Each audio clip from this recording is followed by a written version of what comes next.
akan ditanyakan oleh Allah kepada seorang hamba. An umurihi fima afnahu. Satu kali lagi. An umurihi fima afnahu. Umurmu kau pergunakan dan habiskan kemana? Kami kalau apa yang kita jawab atas pertanyaan itu? Tunggu dulu, mau ingat dulu. Kalau ibu-ibu ini tunggu dulu. Ada pergi di pasar 10 kali. Apa di pasar? Ada beli ikan. Baru ada tawar 20.000, tawar 5.000. Betul Bu? Makhluk yang paling pintar tawar itu siapa? Sedangkan yang tapres di kasa utama dia tanya tidak boleh kurang, Mbak. Ada. Pernah saya pikir yang itu di kasa utama. Kebetulan ada tante-tante sebelah saya itu bertanya, Mbak tidak boleh kurang ini harga. Kau tahu ke harga di situ tempe? Dia tanya pakai Mbak tahu tidak boleh kurang. Itu patah ya. Apa di pasar? Tawar-tawar harga. Oke, selesai. Kemana lagi? Kira-kira ada 5 kali saya pergi di Pabean kalau tiap hari raya. Kalau malam lebaran saya pergi di Pabean 5 kali. Apa di sana? Bonding dan semua yang bapiran. Ada yang di sini begitu? Setiap malam lebaran Gorontalo heboh di Pabean dengan Ibu De. Macet Pabean kalau malam lebaran. Ada apa di sana? Bonding, smoking dan pi. Allah tanya, buat apa itu? Buat kasih sayang suami. Enggak gitu ya. Setelah nggak apa pirang, nggak apa bonding, terus dia selingkuh dia. Aku enggak. Terus apa gunanya apa pirang? Kalau dibanggil juga. Kemana lagi kau habiskan umurmu? Ada pergi di tetangga bapak, bakar lo. Padahal Allah sudah bilang dalam Al-Quran, wala yaqtab ba'dukum ba'du. Janganlah kamu menggunjing, janganlah kamu menggibah saudaramu. Dan itu yang kita lakukan setiap hari tidak kita sadari. Bima afnahu, kau gunakan kemana umurmu? Kalau kau pergunakan dengan hal-hal yang baik, selamat dirimu. Kalau tidak, pertanggungjawabkan semuanya. Yang kedua, wa an shababihi fima ablahu. Masa mudamu kau habiskan kemana? Oh iya, anak muda. Mana anak muda? Allah akan bertanya kepadamu, an shababihi fima ablahu. Masa mudamu kau habiskan kemana? Mau ingat-ingat dulu Ustaz. Mau ingat-ingat dulu. Kenapa? Balap liar tiap malam. Betul? Nongkrong sampai pagi tiap malam. Betul? Jangan berkubantan anak muda. Betul. Saya ini tiap malam patroli Pak. Yang namanya polisi patroli kegiatan. Yang orang sering ketemukan anak-anak muda itu di pinggir jalan apa? Nongkrong tanpa tujuan sampai pagi. Yang paling parah ada botol di situ. Sekarang saya tanya, orang tua tahu tidak kalau orang minum-minum sini? Tahu tidak, Pak? Tidak tahu. Di mana orang tuanya? Tidak tidur. Makanya jangan heran anak-anak muda cepat rusak sekarang. Di mana lagi? Main game tiap hari. Di mana lagi? Narkoba tiap hari. Di mana lagi? Mabuk-mabukan tiap hari. Hati-hati masa mudamu kau habiskan. Kalau masa mudamu kau habiskan di jalan Allah, selamat dirimu. Pertanyaan ketiga.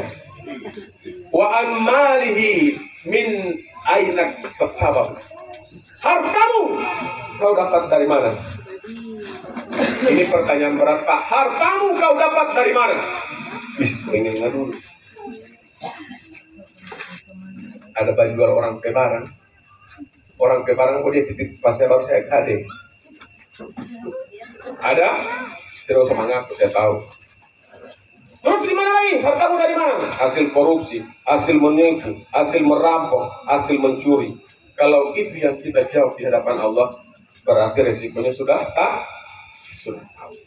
Makanya setiap harta-harta ibu, jangan heran setiap bulan Ramadan ada namanya zakat.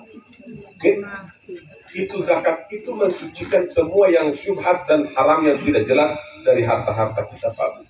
Serta pemerintah kasih umum untuk Ramadan tahun ini besaran zakat fitrah adalah 40.000 dan 35.000. Apa dia bilang? Tidak boleh kurang. Tidak boleh 40.000 per tahun hanya menyucikan harta, ditawar lagi tidak boleh kok. Nanti dalegan mana di boleh. Tidak boleh begitu, Bu. Karena itu untuk mensucikan harta.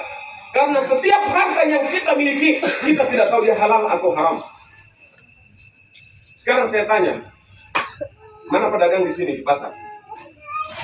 Kalau orang berdagang ketika terima uang, Bapak Ibu yakin uang itu halal? Sekarang, jujur saja Pak.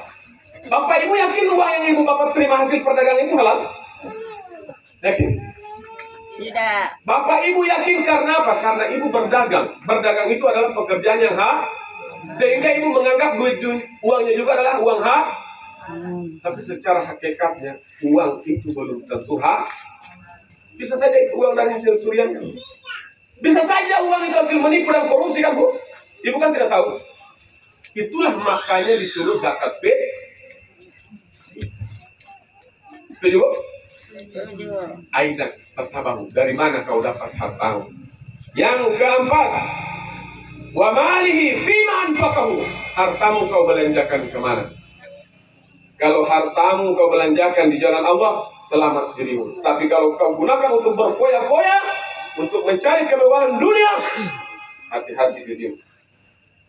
Makanya bapak-bapak, ibu-ibu yang punya banyak baju-baju di lemari, kasih keluar mulai sekarang. Bagi ke orang yang tidak mampu, asli Pak Bu, saya bilang. Karena apa? Yakin dan percaya, setiap lembar helai baju itu akan dihisab perhitungannya oleh Allah. Setiap lembar baju yang ada di lemari. Makanya saya di rumah, saya bilang pemain tua, kasih keluar sama kita baju dengan baju. Kumpul jadi satu, kasih ke orang yang membutuhkan. Karena apa? Biar nanti kosong itu di dalam rumah. Ini ibu-ibu, kebiasaan Pak. Siapa kan tidak pergi pesta, tidak ada baju. Padahal baju-baju di dalam rumah. Dari model gamis dan warna, ya kok apa yang dia bilang dia tidak ada baju. Ini kebiasaan. Makanya mulai sekarang, semua yang berlebihan di rumah, bagi ke orang lain. Biar tidak kena hisap, Bu. Ada motor, beli auto. Ada motor, beli motor. Ada tanah, beli tanah. Ada rumah, beli rumah. Hati-hati. Dihi anfaqahu, kau belanjakan kemana harta? Makanya pertanyaan itu berat. Pernah dengar kisah tukang kampak? Pernah. Zaman dulu, saya ulangi kalau yang sudah pernah dengar.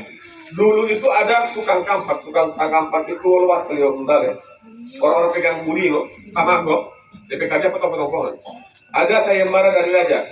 Barang siapa yang ketika aku mati mau menemaniku selama 40 hari dalam kubur, akan kuserahkan semua harta kekayaanku. Sayembara itu beredar ke seluruh pelosok. Tidak ada satupun orang yang berani menerima tawaran itu kecuali satu, si tukang buling. Saya ya raja. Baik, datanglah kematian sang raja, mati, dikubur di sebelah kubur raja, dibikin lubang, ditutup pakai alas, ada tukang bulingo di situ, tapi dia hidup. Kasih biar dia di situ. Datang malaikat Munkar Nakir berperiksa.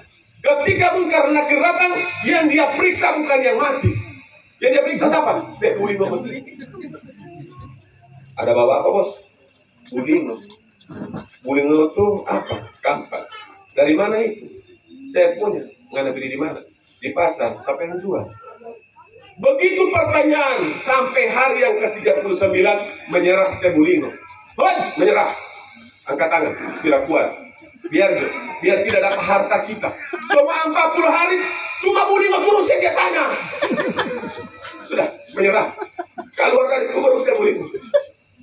Artinya apa ini kisah ini, Bu? Ambillah bawa Bulingo, dia mau tanya soal 40 hari belum selesai Bulingo. Belum yang orang si raja mati belum. Mau tidak Bulingo. Jadi hati-hati dengan harta, Bu ya. Bukan kita orang beriman tidak boleh kaya, harus kaya. Tetapi ingat, kekayaan itu harus dibelanjakan ke alladzina yunfikuna bisyarrai wadzarrai. Orang yang mampu memberikan, orang yang mampu memberi saat susah dan senang. Makanya orang yang paling balik itu adalah orang-orang yang punya mental memberi. Bukan orang-orang yang punya mental ingin mendapatkan sesuatu.